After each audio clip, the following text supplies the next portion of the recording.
구소련의 유명한 반체제 인사였던 솔제니츠는 1983년도에 종교계에서는 노벨상으로 불리는 템플상을 받게 됩니다. 그 수상식에서 다음과 같은 연설을 했습니다.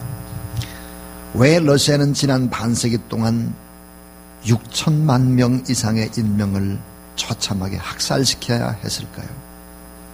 왜 끔찍한 유혈 사태가 그 땅에 일어났을까요? 그 근본적인 이유가 무엇입니까?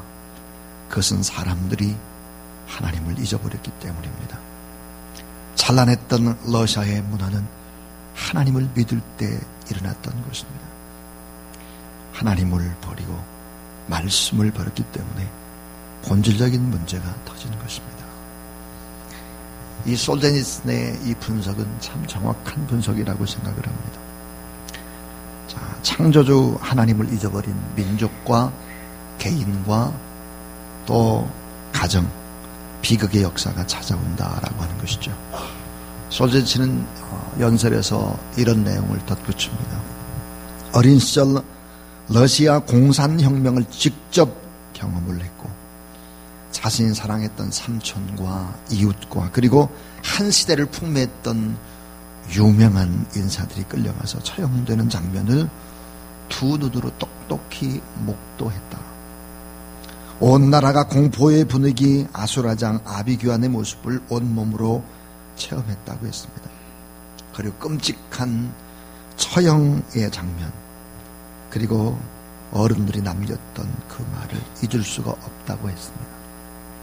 왜 나라가 망하고 이 같은 살육의 비극이 찾아왔는가? 그 이유는 하나님을 경외하지 않는 인간 중심의 인본주의 때문이다 라고 말했습니다.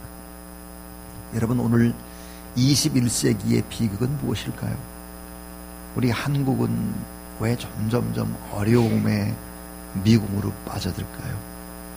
왜 북한은 저렇게 어려울까요? 점점 더 어려워질 텐데 이 본질적인 비극이 뭘까? 그것은 하나님을 잊어버렸기 때문이다. 하나님을 경외하지 않고 하나님의 말씀을 절대 진리로 받아들이지 않기 때문이다. 인생의 비극은 하나님이 없는 비극이다. 인간의 불행은 뭘까? 끝없는 자기 사랑에서 비롯된다 그랬습니다. 여러분, 인간의 불행이라고 하는 끝없는 자기 사랑에서 비롯되는 것입니다. 내 나름대로 나도 열심히 했어요. 이 나름대로가 비극입니다. 내 뜻과 내 감정이 시키는 대로 했습니다. 이게 비극인 거예요. 눈이 보이는 대로 환경 따라 물결 따라 그냥 적당히 살았습니다. 이게 비극인 거예요.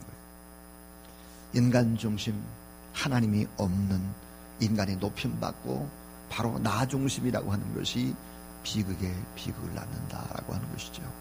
사도 바울은 디모데후서 3장에서 마지막 말세의 모습이 뭘까? 자기를 사랑하는 거예요. 자기를 높이는 것입니다. 자기의 감정에 충실한 거예요. 여러분의 감정을 꺾고 하나님의 말씀 앞에 오늘도 그 순종하고 말씀을 붙잡는 그런 여러분이 될 수 있기를 주님의 이름으로 축원합니다. 오늘 본문의 말씀은 말씀을 붙잡고 말씀을 사랑하다가 연단받는, 그 연단받는 그 자체가 복이라고 하는 것에 대한 교훈입니다. 인간 중심, 인간 주체, 인간 우선이 판치는 이기적인 시대에, 인본주의 시대에 하나님의 말씀을 절대 진리로 믿고 말씀을 붙잡고 살아간다라고 하는 이 자체는 어려움입니다. 말씀의 잣대로 이 세상을 보며 살아갈 때 처음부터 삶이 형통하냐, 잘 되냐, 행복하냐? 그렇지 않습니다. 오히려 더 고통스러울 수 있습니다. 오히려 세상 사람들의 핍박과 조롱과 멸시와 공격이 시작이 되는 것입니다. 네가 사는 방식이 너무 고리타분하잖아, 미련하잖아, 왜 그렇게 살아, 어렵게, 이렇게 우리를 보고 이야기하는 거예요. 그래서 여러분, 오늘 성경 말씀이 주는 교훈이 무엇입니까? 그 교훈이 세 가지인데, 첫 번째 교훈은 따라하세요. 말씀을 붙들면 어려운 문제가 생깁니다. 여러분, 말씀을 붙잡으면 어려운 문제가 생기는, 하나님의 뜻대로 살려고 하면 여기저기 부딪히는 어려운 문제들이 있다는 거예요. 오늘 보면 시편 119편 21절부터 22절, 25절 다 어때요? 하나님의 말씀대로 살려고 했더니 회방과 멸시를 받고 내 영혼이 진토에 붙어버렸습니다. 이 말의 뜻이 무엇입니까? 결국 하나님의 백성이 진토에 붙어버렸다, 밑바닥까지 떨어졌다. 완전히 다른 사람부터 멸시와 천대와 해방을 받았다. 하나님의 말씀대로 살다가. 그리고 나라의 지도자인 방백들도 앉아서 하나님의 말씀을 믿는 나를 회방하더라 그랬습니다. 여러분, 방백은 세상의 높은 자리에 있는 리더들입니다. 그 리더들이 어때요? 우리를 보고 우습게 여기는 것입니다. 자, 인생의 맨 밑바닥 막장까지 떨어졌다. 이것은 뭘까요? 막장까지 다 떨어졌다. 불시착입니다. 인생의 불시착이에요. 여러분, 불시착이 무엇입니까?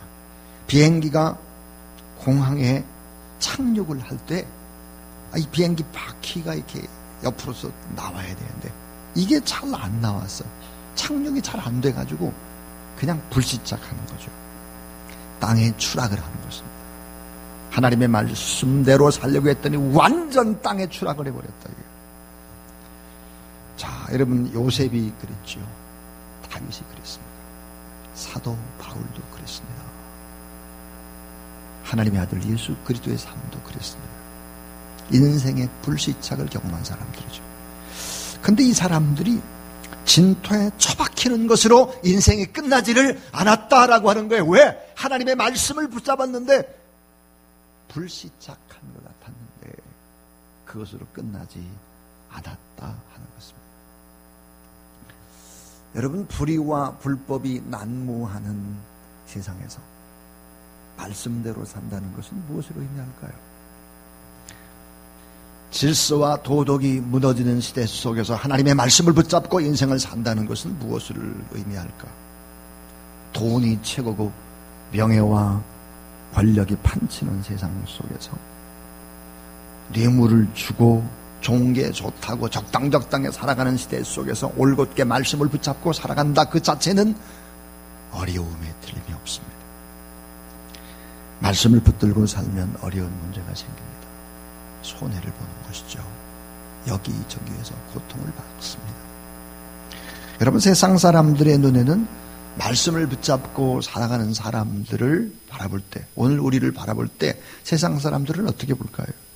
저 쪼다들, 저 바보 같은 사람들, 저렇게 인생을 살아서 어떻게 해? 때로는 아주 교만하고 아주 당당하고 잘난 사람들, 또 문제가 많은 집단들, 이렇게 말할 수 있을 것입니다. 여러분, 크리스찬, 이 시대의 크리스찬, 하나님의 말씀을 붙잡고 살아가는 크리스찬이 어떨까요? 돈을 부러워하지 않습니다. 왜요? 돈을 차곡차곡 모아야 되는데 돈을 펑펑 써대거든요. 여러분, 연말정산 하더라고. 여러분, 1년 동안 하나님 앞에 물질을 헌금한 액수가 얼마인지 많은 분들이 확인했을 것입니다. 구제하고 선교하는데 돈을 어때요? 펑펑 쓴 거죠. 우리 교회만 해도 마찬가지예요. 우리 교회가 어렵고 힘든데 선교하는 일, 뭐 하는 일 계속 펑펑 쓰고 있죠. 돈을 부러워하지 않습니다. 권세 있는 사람도 부럽지 않습니다. 왜냐하면 최고의 권세가 예수 그리스도이기 때문이죠. 없어도 감사하는 것이고, 세상 사람들이 술, 담배, 노름이나 마약이나 주색 잡기 이런 거 하지 않아도 행복하죠, 우리는. 근데 왜 우리가 이렇게 살아야 될까 하는 것입니다. 그 말씀을 사랑하고 말씀의 능력을 믿기 때문에.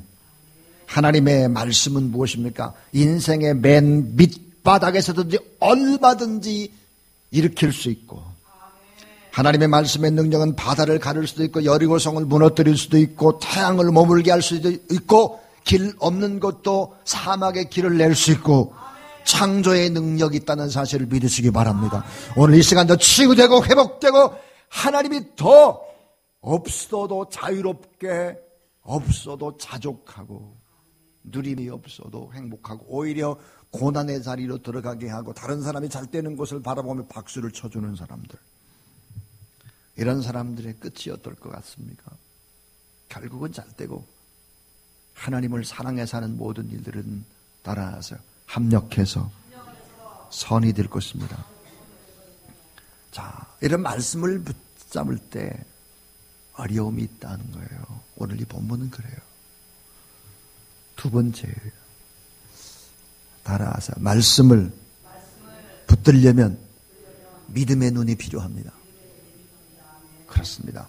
말씀을 붙들려면 믿음의 눈이 필요하다 하는 것입니다.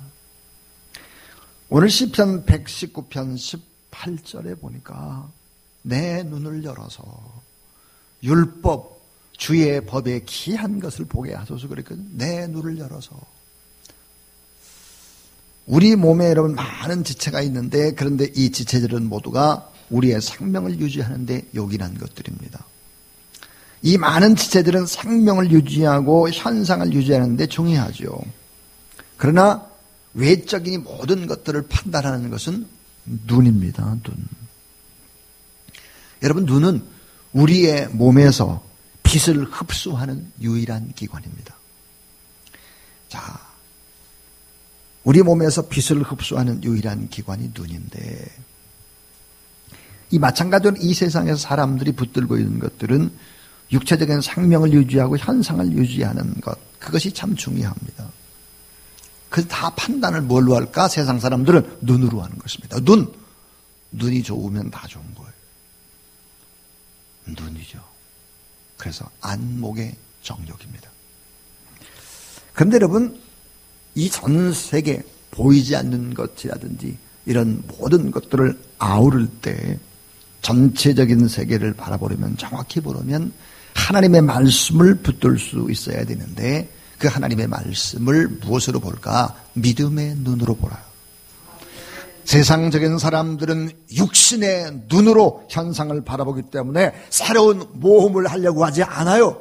눈으로 보이지 않는 것에 여러분 자신의 삶을 맡기려고 하지 않아요. 그러나 우리는 어때요? 눈으로 보이는 것보다 더 멀리 있고 더 깊이 있고 믿음의 눈으로 이 세상을 볼 수 있어야 된다. 하나님의 말씀을 붙잡고 살아가려면 믿음의 눈이 필요한 것입니다. 세상적인 기준이 아니라 성경적인 기준의 눈이 필요하고 하나님 아버지의 마음이 필요한 것이죠. 그 믿음의 눈이 있을 때 어때요? 재해석해낼 수 있는 것입니다. 참 안타깝게도 세상 사람의 눈이나 믿음의 사람의 눈이 같으면 이건 안타까운 일입니다. 따라하세요. 내 눈을 열어 주의 법에 기이한 것을 보게 하소서. 여러분의 눈이 열려지기를 바랍니다.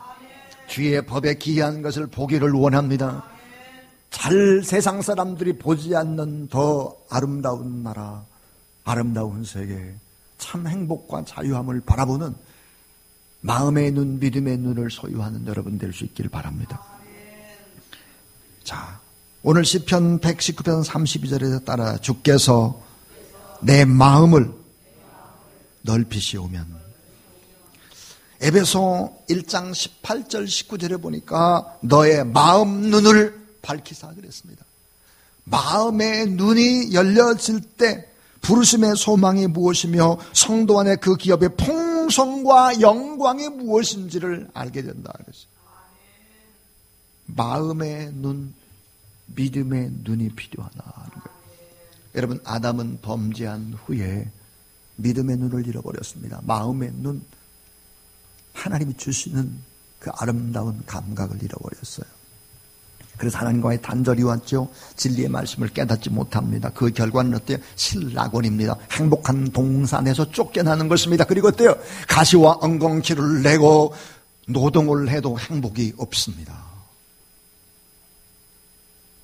가인과 아벨, 바로 형제를 죽이는 살인사건이 터지는 것입니다. 여러분, 바울이 되기 이전에 사울의 삶을 생각해 보세요. 믿음의 눈이 없었습니다. 사람을 죽이고 교회를 불태웠죠. 그러다가 다메섹 도상에서 부활하신 주님을 만났습니다. 강한 빛을 받았죠. 어떻게 됐을까요? 눈이 멀었습니다. 사도행전 9장에 보니까 아나니아가 눈먼 사울을 위해서 안수를 하게 됩니다. 사도행전 9장 18절은 이렇게 기록하죠. 즉시 사울의 눈에서 비늘 같은 것이 벗어져 다시 보게 된지라 그랬습니다. 사울의 눈에서 어때요? 비늘이 벗겨진 것입니다. 세속적인 것을 바라보던 비늘이 벗겨진 거예요. 여러분의 눈에서 이미 비늘이 벗겨졌겠지만 아직도 덜 벗겨졌다면 이 눈의 비늘이 벗겨질 수 있게 되길 주의 이름으로 축원합니다. 사도행전 9장 18절에 보니까 즉시 사울의 눈에서 비늘 같은 것이 벗어져 다시 보게 된지라. 일어나 세례를 받고, 성경은 놀랍게도 세례를 받고 난 후에 사울, 그러니까 사도 바울의 모습을 이렇게 정언합니다. 다메섹에서 전도를 시작했다 그랬습니다. 사도행전 9장 22절, 사울은 힘을 더 얻어 예수를 그리스도라 증명하여 다메섹에 사는 유대인들을 굴복시키니라 그랬습니다. 사도 바울은 훗날 고린도서 2장 10절에서 오직 하나님의 성령으로 이것을 우리에게 보이셨으니 성령은 모든 것 곧 하나님의, 따라하세요, 하나님의 깊은 것이라도 통달하시느니라. 그러니까 우리가 이 세상에서 바보같이 살아가는 것이 아니라고 하는 것을 알려면 하나님의 말씀을 붙잡아야 되는데, 그 말씀을 붙잡으려면 필요한 것이 믿음의 눈, 마음의 눈이고 살아있는 영적인 눈이고 영적 진리를 깨닫게 하는 성령의 역사하시는 성령의 기름 부음이라는 사실을 믿으시길 바랍니다. 여러분, 말씀과 함께 성령의 능력이 여러분에게 임하게 되기를 주의 이름으로 축원합니다. 이제 마지막 세 번째입니다. 따라하세요. 말씀으로 연단받으면 복이 임합니다. 말씀으로 연단받은 복이 임합니다. 이게 제일 중요한 진리인데요. 여러분, 최고의 복 받는 길은 뭘까? 하나님의 말씀대로 살다가 받는 어려움. 이건 최고로 복 받는 거예요. 왜? 빨리 속히 복 받는 지름길이 무엇일까? 하나님의 말씀대로 살다가 고난 받는 거예요. 왜 여러분 하나님의 말씀대로 살다가 고난 받는 것이 빨리 축복받는 길일까? 그것은 불필요한 시행착오를 줄이는 길이에요. 최고 빨리 고속도로로 복의 고지에 도달할 수 있는 것이 뭘까? 말씀으로 연단받는 거죠. 자, 여러분, 믿음의 사람이 말씀 때문에 연단을 받게 될 때 어떤 복이 임할까? 오늘 성경은 놀랍게도 세 가지의 복이 임한다고 얘기합니다. 하나가 뭘까요? 영적인 복입니다. 그 영적인 복이 뭐냐면 반드시 하나님 앞에 기도하게 된다는 것입니다. 자, 여러분, 그 말씀이 나의 믿음으로 소화가 잘 안 돼요. 아니, 어떻게 이 말씀을 나한테 지켜야 되나? 어떻게 이 말씀을 붙잡고 내가 어떻게. 그러므로 말씀이 나의 믿음으로 소화가 되지 않을 때 어쩔 수 없이 우리는 기도하게 됩니다. 여러분, 우리가 보통 그런 말 하잖아요. 무식하면 용감하다 그럽니다. 모르기 때문에 자기 생각대로 밀어붙이는 것입니다. 기도하면 어때요? 내가 머리로 알던 이것이 이게 가슴으로 내려오면서 기도하게 되면 열정을 만들어내는 것입니다. 그래서 도저히 할 수 없는 것도 어때요? 하게 만드는 거예요. 그래서 믿음으로 연단을 받게 되면 영적인 복이 임하는데 반드시 기도하게 된다 하는 거예요. 두 번째의 복입니다. 기도하게 되면 따라서 반드시 겸손해집니다. 반드시 겸손해진다니까 성품의 복이 임한다는 거예요. 오늘 시편 119편 28절과 또 쭉 시편 119에 보면 이런 말이 있어요. 나의 영혼이 눌림을 인하여 녹사오니 주의 말씀대로 나를 세우소서. 따라하세요. 고난당한 것이 내게 유익이라. 이로 인하여 내가 주의 율례를 배우게 되었나이다.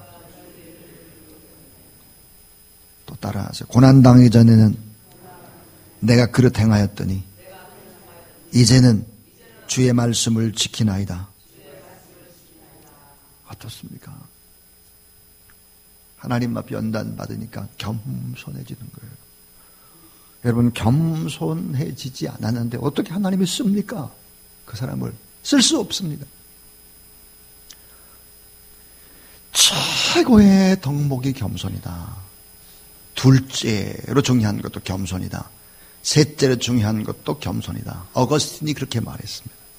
반드시 겸손해지는 성품의 복을 받는다는 거예요. 근데 여기서 끝나는 거 아니죠. 기도하는 영적인 복과 성품의 복, 겸손의 복으로 끝나면 되겠습니까? 세 번째 복이 뭘까? 따라하자. 지속적인 복과 성장의 복. 삶의 복이라는 거예요. 지속적인 복과 점점점 성장하는 이런 꿈이 아름답게 점점점 커져가는 지속적인 복과 성장의 복이다 그랬습니다. 따라하자. 주께서 내 마음을 넓히시오면 내가 주의 계명의 길로 달려가리다 그랬습니다. 이런 말씀의 기초를 닦게 되면 결국은 어때요? 성장하고 결국은 잘 된다 하는 얘기예요. 왜 그렇게 잘 될까요? 말씀은 에너지를 만들어내는 발전소와 같습니다. 하나님의 말씀은 에너지원이죠. 그것은 힘과 능력입니다. 하나님의 말씀은 두나미스, 다이너마이트와 같은 그런 힘이 있는 거예요. 그래서 우리 앞에 엄청난 고난의 바위 같은 것이 있어도 돼요. 이걸 깨뜨려버려, 다이너마이트로. 이게 하나님의 말씀의 능력인 거죠. 그래서 말씀으로 연단을 받게 되면은 말씀대로 살다가 받는 어려움은 빨리 속히 복을 받는 지름길이다 이거예요. 불필요한 시행착오를 줄이는 길입니다. 빨리 복의 고지에 도달하는 거예요. 하나님의 말씀대로 살면서 고난도 한 번도 당하지 않았다. 그러니까 믿음이 안 자라는 거예요. 그러니까 아직도 어때요? 저 밑바닥에 있는 거예요. 아직도. 자, 이제 저는 결론을 내리겠습니다. 서두에서 제가 이런 얘기를 했습니다. 인간의 불행은 끝없는 자기 사랑에서 비롯됐다 그랬습니다. 소련이 망한 이유도 하나님이 없는 자기 사랑. 북한이 힘들어지는 이유도 하나님이 없는 유토피아. 여러분, 이렇게 살아서는 안 된다 하는 것이거든요. 그런데 하나님의 말씀을 붙잡으면 이 세상 가운데 어려운 일이 있다. 말씀을 붙들면 어려움이 있지만 믿음의 눈으로 재해석하면 어려운 것이 아니다. 자, 말씀을 연단받는 자는 반드시 복을 받는데 그 복은 영적인 복이라 기도하게 만들고 성품의 복 최고의 바로 품성인 겸손을 갖게 되고 삶의 복인 지속적인 성장과 복이 임하게 된다 하는 얘기였습니다. 자, 여러분, 우리가 하나님의 말씀을 붙잡고 이렇게 새벽에 기도하고 하나님 앞에 믿음으로 예배드리는 것, 이것은 나 개인의 구원, 나 개인이 잘되게만 하는 것은 아닙니다. 가정의 행복과 적어도 나라와 또 민족이 부강해지고 또 세계 평화를 위해서 하나님 앞에 간구하는 것이기 때문에 이건 작은 일이 결코 아니에요. 작은 일이. 이건 정말 위대한 일이다. 그렇게 믿으시기 바랍니다. 자, 여러분, 말씀대로 살기 위해서 결론은 하나님께 간구하는 것이 필요하다 하는 거예요. 하나님 앞에 무엇을 간구해야 될까 하는 거예요. 무엇을? 말씀을 더 잘 배우게 해주세요. 오늘 시편 119편 33절이에요. 말씀을 더 잘 깨닫게 해주세요. 34절이에요. 말씀대로 행하게 해주세요. 35절이에요. 말씀을 의심케 하는 죄와 교만을 물리쳐 주세요. 36절. 세속적이고 허탄한 것을 찾지 않게 해주세요. 37절.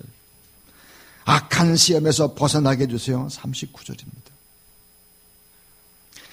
여러분, 시편 119편을 읽을 때 이게 전부 다 아멘이 되어야 합니다. 아멘. 그래서 오늘 용료 권사님이 성경을 잘 읽어주셨는데 참 여러분 집에 가서 꼭 이 성경을 다시 읽으시면서 한번 읽어보세요. 전부 다 구절구절이 아멘이에요, 아멘. 그래서 여러분 말씀대로 살기 위해서 하나님 앞에 말씀을 더 잘 배우게 해주세요. 더 잘 깨닫게 해주세요. 말씀대로 행하게 해주세요. 말씀을 의심케 하는 죄와 교만은 물리쳐 주세요. 세속적인 헛하는 것은 찾지 않게 해주세요. 악한 시험에서 벗어나게 해주세요. 이게 우리의 기도고 간구해야 된다 하는 것입니다.